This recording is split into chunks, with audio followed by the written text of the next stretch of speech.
This is Democracy Now!, democracynow.org, the War and Peace Report. I'm Amy Goodman with Nermeen Shea. We continue our interview with Shane Bauer, award-winning senior reporter at Mother Jones, who's published his new book this week that draws upon his experience going undercover as a prison guard at the Wynn Correctional Center in Louisiana, run by the Corrections Corporation of America. Shane first described what he saw in a National Magazine award-winning article from Mother Jones. This week, he published his new book that dives much deeper into the history of making profit from prisons in the United States, starting with convict labor in colonial-era settlements. The book is titled American Prison, a reporter's undercover journey into the business of punishment. Thank you for staying with us for part two of our conversation. And I just want to step back for a minute. You're exploring American prisons here. After you were in prison, not here, but you were imprisoned in Iran. And there are many people who remember. Maybe there are a number of people who don't know who you are. But if you can explain what happened, because then I want to talk about why, when you're ultimately freed after more than 2 years in prison, a lot of that time in solitary confinement, you'd come back and immediately go into the prisons of the United States. But talk about that experience and how it informed American prison. So in 2009, I was living in Damascus, Syria. I was working as a reporter in the Middle East, and I took a trip to Iraqi Kurdistan with Sarah Short and Josh Fattal and Sean McFessel, and we... These are your friends and your partners. Yeah, we were there for a week. We were there on a visit, and Iraqi Kurdistan at the time actually had a kind of a tourist industry. It was safe. And we were near a local tourist site, a waterfall, and we went for a hike and unknowingly came near the Iran-Iraq border and were beckoned by some soldiers who we thought were Iraqi Kurdish soldiers, but were actually Iranian. And we were arrested, and that led to over 2 years in prison, in Iran's Evin prison. I was in a political ward, held in solitary confinement for much of the time, and just generally isolated from the world, outside. Were you ever charged? I was shortly before we were released. We were brought to trial. We went through kind of a sham trial. We were, told that we were the head of an American-Israeli conspiracy against Iran and things like that. Charged with espionage and illegal entry and sentenced to 8 years. But then a couple of months later, we were released. Sarah, your partner, was held for over a year in solitary confinement.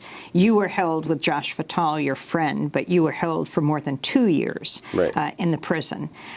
You ultimately got out of prison. Democracy Now!, you might say we were mildly obsessed with your case. And you had also reported for us before, as a reporter when you were in Iraq. And spoke to your mothers who had fought so hard to get you out. The world's attention was on you. Talk about when you were freed, your experience. How long were you in solitary confinement, and how did it affect you? I was in solitary confinement for 4 months. I was, for a while, had nothing. I was just in an empty cell, nothing to read. And I would kind of hope to be interrogated, just have human interaction. It really showed me, kind of how social human beings are and how much we require contact with other people. I noticed my mind slowing, kind of felt almost animal-like, where I was hardly having thoughts anymore. And time was my enemy. I mean, it was torturous. And when I came back here, I got out when there was a huge hunger strike happening in California, where prisoners were protesting the use of long-term solitary confinement. Tens of thousands of people were hunger striking. And having been, in solitary myself and having gone on a hunger strike in prison, I naturally was drawn to this and followed it. And when I eventually went back to reporting, I dug into this more and found that we, have 80,000 people in solitary confinement in the United States. California had more than 1,000 inmates who had been in for over 10 years, some as high as 40 years, people who had not even necessarily committed violent crimes. You say it's only natural. No, what's only natural is to run as far away from any prison as you possibly could to deal with your own pain and post-traumatic stress disorder. But you ran right back into it. Yeah, I mean, I think, it's not uncommon for prisoners who are released to kind of still be engaged with prison. In some ways, it helped me kind of make sense of, coming out of prison just by connecting with people who were still inside, even though it was in another country. And I ended up, kind of, rather than going back to the Middle East, which is where I had been working, I got kind of pulled deeper and deeper into the American prison system. I mean, we have the largest prison system in the world. It's just vast, and it's really unprecedented in world history, the scope of the prison system here. So I just kind of got really pulled into it, and that led me to doing this undercover investigation, particularly with private prisons, because it was kind of one of the areas of our prison system that was the least known. I mean, it was very difficult to get inside these prisons. Well, can you talk, Shane, because you're one of the few people who has experiences both in the American prison system, obviously as an observer and not an inmate, and then also in Iran, and not just in Iran, but in Evin prison, which is a notorious jail for political prisoners. What were the conditions there like versus what you've seen here? Yeah, I mean, it's hard to compare prisons, but, the prison I was in Iran had a political prison. There were pro-democracy activists that were being held there. People were interrogated, sometimes tortured physically. Did you get to meet any? We were not allowed to interact with other prisoners, but you find a way, and you can kind of talk to people in neighboring cells and things like that. So I even when you were in solitary, could you hear other people on through the cell doors and things like that. When guards aren't around, we could speak to each other a little bit. Did you speak Persian? No, I didn't. But a lot of them spoke English. It was a very controlled prison. You leave the cell, you're blindfolded. When you go outside, you don't interact with other people in other cells. Whereas here, the prison I was in Louisiana, it was much more chaotic, I would say. It was kind of in some ways the opposite, where Evin was highly controlled, and the prison in Louisiana was just very bare bones. There would be 24 or 25 guards for 1,500 inmates. It was very violent.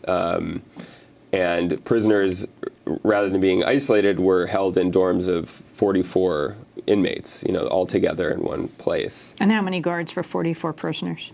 Well, a unit would be about 350 prisoners, so eight of these dorms for a unit. And on the floor, the guards who actually interact with the inmates on a regular basis, there would be two guards. Well, there was this massive, just to go back to something you said earlier, we've just come out of this massive hunger strike that prisoners have carried out here.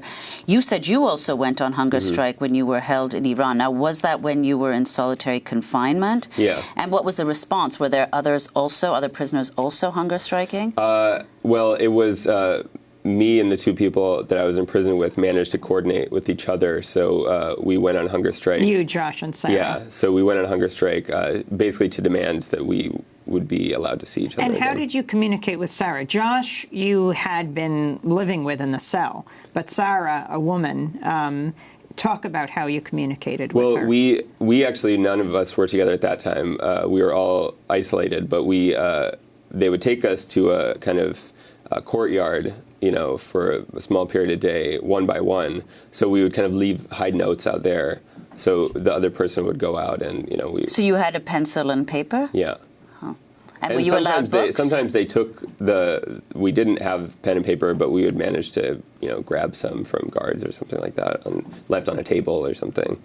We didn't have books initially. But eventually we were allowed books, and they would, bring us some books, and they started allowing our families to send us books.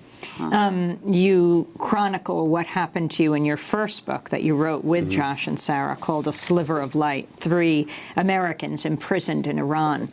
I want to go now back to Wynn, where you were undercover, that you write about so well, an American prison, the Wynn Correctional Facility in Louisiana. And I want to go to some clips that you got there. You come across a prisoner who's lost his fingers and legs, as you described, due to lack of proper medical care. Gangrene. Mr. Scott complained about that for months to the medical staff at Wynn. They gave him the equivalent of a couple of Motrin and told him to go away. Never saw a doctor. The whole time. He's now suing the prison. The people that are working there as nurses and all that, they're really not that qualified. They're doctors they can hire. They're doctors who are more or less affordable. I did some background checking on them, and one of them was a pediatrician who had lost his privileges to treat children.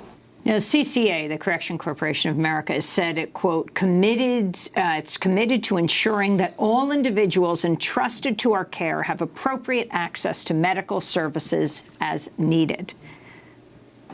Right. I mean, it was a common issue in the prison where people would go to the infirmary, ask for medical care, would be, like this lawyer said, given Motrin and sent back to their cells.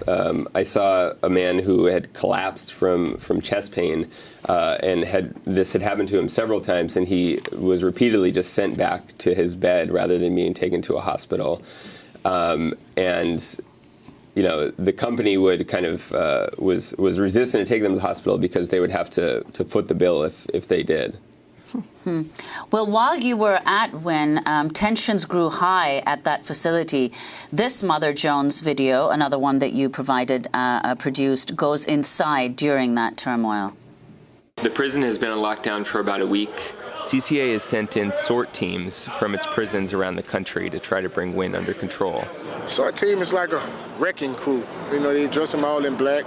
They normally whoop ass first and take names later. They're basically going throughout the entire prison very thoroughly and methodically. Tear the mattresses up, tear the vents up, whatever they need to do to find any contraband. Strip searching inmates, searching toilets, searching their lockers. People are getting angry.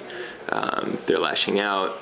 I thought that there was going to be a riot in the unit that I work in. If we want to act like refugees and animals, then we can do. We're not acting like it. That's how we being treated. Listen to what I'm saying. That's how we being treated. We ain't got nothing. They were supposed to get canteen today, which they haven't had for 3 weeks. They just kind of start freaking out.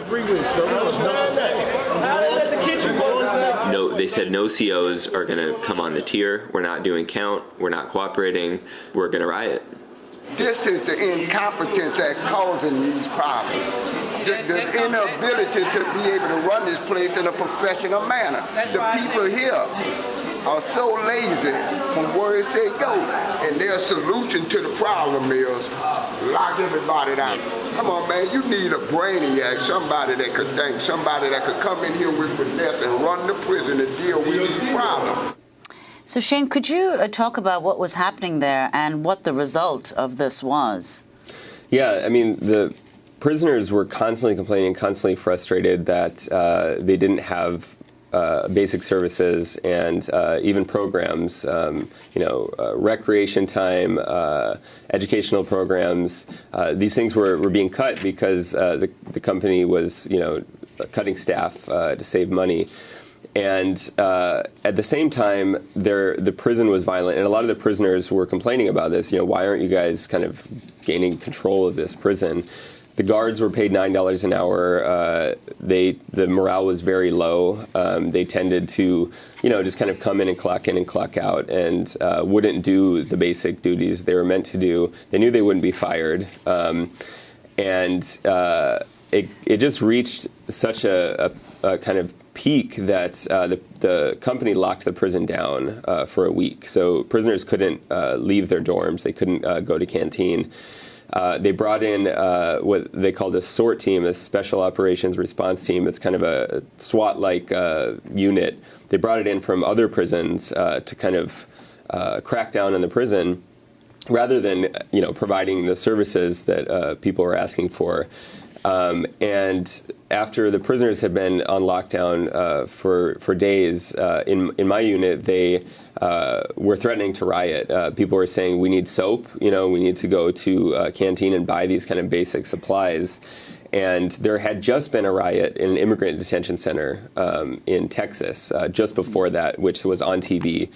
And they were saying, if you don't give us these basic things that we need, we're going to put this place on television. But Shane, how were you videoing? I mean, we're looking at you being interviewed in the prison. I am assuming you're interviewing yourself, but you're narrating this. Yeah, I managed to kind of sneak in a hidden camera that I would use to record in the prison while I was there. Mm-hmm. Let's turn to a promotional video by CoreCivic, Corrections Corporation of America, that touts prison privatization as a cost-saving initiative. This company, CCA, they are the leader and the largest in the world as far as private prisons and jails. They're highly rated in the stock market. It hones your ability to do it less expensively because we have to earn a profit. Because we have to earn a profit. So talk about that.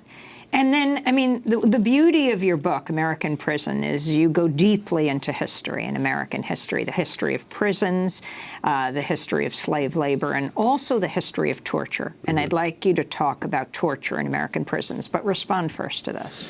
Well, I mean, kind of the debate that people have now about private prisons has been had many times throughout American history. And when you go back and read kind of old newspapers, you see op-eds and things where people are saying, if we're running prisons at a profit, the company running these prisons or the businessmen running these prisons are going to be trying to, cut corners. They're not going to be prioritizing rehabilitation. They're going to be prioritizing making money, which is exactly what's happening now. And it's happened many times throughout American history. Give them a little less food, make a little more money. Yeah, and the profit margins of these companies is not high, so it's less kind of rehabilitation, built into the system. More money. It's built into the system that if these prisons have to turn a profit, they cannot be run in a decent way. And state prisons are also abysmal. But even getting them to the level of state prisons would cut out the whole purpose for them existing, which is to save a little bit of money for the state and to make money for themselves. Well, do you know how this compares, the situation in the U.S. With respect to this very large number of private prisons, to other countries where there are also very large prison populations? Private prisons aren't common around the world, but there are some countries that use them. The UK does, South Africa does a little bit, Mexico does now, and other Latin American countries do. And they're facing a lot of the same problems that we are here. On the question of rehabilitation, one of the main criticisms of American prisons is that, in fact, it's a punitive system, and it's not at all one in which... Can you talk about that a little bit? And this is something that I saw going back into the history. The very first penitentiaries, the whole penitentiary system was created in this country. The idea that, if somebody, say, is convicted of theft, rather than being pilloried, they'd be sentenced to a time in prison. And the idea was that they would be rehabilitated, have time to reflect, and then would go back to society. And they would also be rehabilitated through labor. This is the idea. And they're 2-3 decades into the existence of penitentiaries, a lot of states were debating whether to abolish them. A lot of states were saying that it was a failed experiment, that people weren't actually being rehabilitated, that it was actually leading to an increase of crime because people were just kind of learning, from each other and going back into society. But what saved the prison system was that in New York, in the Auburn State Penitentiary, captain there decided to lease the labor of the prisoners to private contractors, and he vowed to turn them into what he called insulated working machines. So he instituted a regiment where prisoners not allowed to speak to each other, and whipping, which had been banned by the American Revolution, was reinstated in New York. So they could whip prisoners who were shirking work. And that prison started to actually turn a profit. So other states replicated that model. When exactly was this? Sorry. This was the early 19th century. So other states replicated this model and would take out loans and then build a prison and pay back the loans through the use of prison labor, and then were making money. And it got to the point where much later, after the Civil War, some states, Alabama was making 10% of its state revenue through leasing prison labor. You talk about whipping. Let's go back to this issue of torture and the history of torture in prisons in the United States. Yeah, I mean, it's a really brutal history. Prisoners have been, whipped. There were states that would hang prisoners from their thumbs. There was a torture called watering, where tube would be shoved down someone's throat and they'd be pumped with water, made to feel like they were dying because their stomach was pressing against their heart.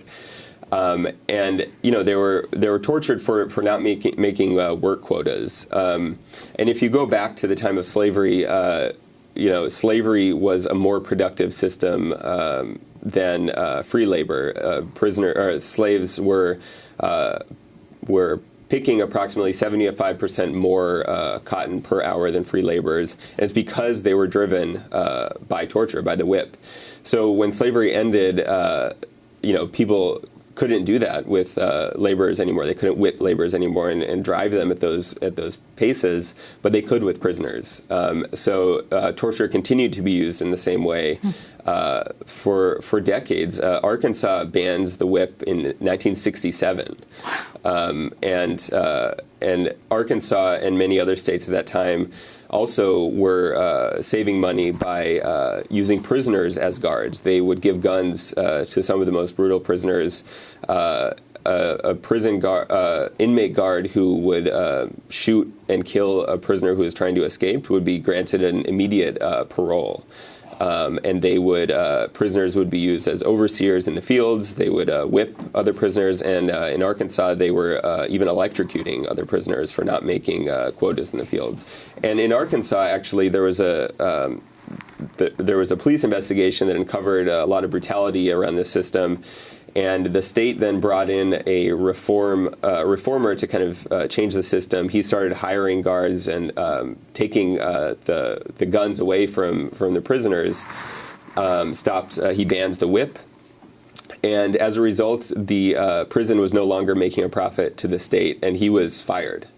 And it was shortly after that Hutto, the founder of CCA, was brought in to run the system, and he again brought it back on a profitable basis. So as we begin to wrap up, the state of for-profit prisons, for example, on this issue of whether torture takes place and the death rate in these prisons, are they higher than state prisons? Or violence is certainly higher. One of the problems is that what I found at Wynn is that the company kind of cooks the books. It's hard to know the actual rate of violence. When I was at Wynn, I would note every time there was a stabbing. And when I left, I did a records request with the state of Louisiana to ask how many stabbings there were in the prison. And the number they gave me for the entire year was lower than the number that I had recorded for the 4 months that I was there. Wow. Similarly with suicide, there was an inmate who committed suicide at Wynn. His name was Damian Costley. When he had gone repeatedly on hunger strike to demand mental health services. When he died, he weighed 71 pounds. And did you know him? I did, yeah. I met him in the prison. I had actually watched him on Suicide Watch at one point. But I also did a records request with the state of Louisiana to ask how many suicides had occurred, and they said 0 had occurred that year. The company claims that their suicide rate is lower than it is in public prisons. But what happened was when Damien hanged himself, he was in a coma for a period, and he was sent out to the hospital, and the warden granted him a pardon during that time that he was unconscious. And when he died in the hospital, he was no longer technically under the care of the prison, so they were able to keep it off the books. So you wrote this book, Shane, coming out of this National Magazine Award-winning piece you did undercover at Win, because you said that you didn't get to say all you wanted to say in that article. As you expanded your investigation, what surprised you most? What I was really surprised by, and what I frankly didn't know when I did this undercover investigation, was how fundamental the profit motive is in the creation of the American prison system and the growth of the American prison system throughout history, and how fundamentally intertwined the foundation of our prison system is with slavery. It was created in a lot of ways to subsidize the slave system. In the South, prisons were being used. They were essentially factories throughout the country. Prisons were basically factories at the time, and they were being used to manufacture clothes to sell at a discount to planters for their slaves.